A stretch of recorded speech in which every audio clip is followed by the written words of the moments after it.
Can you share something you've learned about how to do ripple effect mapping better over the years? So when I first started doing it, I sort of stumbled my way through, like a lot of people do. And I relied heavily on the Ripple Effects Mapping Guidebook that was written by Scott Chasden from the University of Minnesota and some other colleagues that supported him. And, I just sort of stumbled through it. And the first one I did was a little wonky. And over time, you just sort of get in the rhythm of how things go and you start to make your own adaptations. That's another great advantage of ripple effects mapping. It's not you have to do it one way or another. You can kind of go with the flow given the audience you're working with. But a couple of things that I've recently learned that make it work really well. Plan ahead. Make sure you have at least 3 facilitators who can help kind of move the process along and make sure that everyone's sort of moving towards the outer ripples of the map. And then the biggest thing that really makes it a fun community event is bringing in food, treating it like a meal, and making sure you block off a good chunk of time. I recommend 2 hours at a minimum to do a ripple effects. And that allows the participants to come in, sort of mingle, chat, get to know one another, have a meal.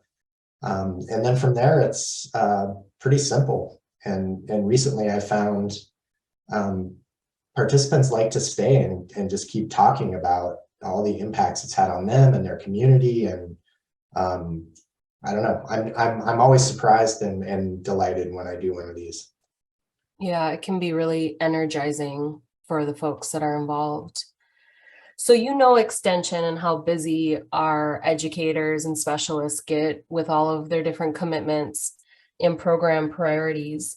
Do you have any advice or tips on how to make ripple effect mapping doable and achievable for folks in extension? Yeah, I actually think it's a great not high burden type of data collection method. And it's really actually very suitable for most extension programs where it does take a long time for us to see impacts of our programs.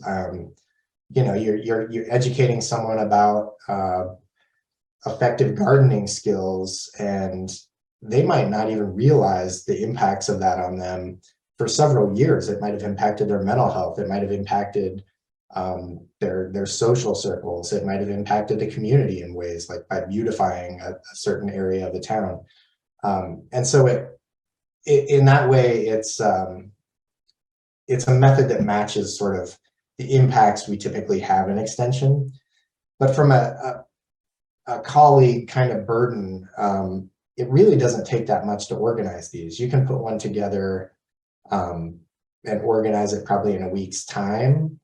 All you need to do is get people to a room, get food, be thoughtful about who you're inviting to participate, of course. But then it's a few hours of time collecting the data. Because of the structure of a ripple effects mapping, the participants are actually analyzing the data on the spot right there. So when you're done, you're essentially done. You need to, digitize paper maps that people make and write a report. But I think start to finish, you're talking 8 hours time consideration.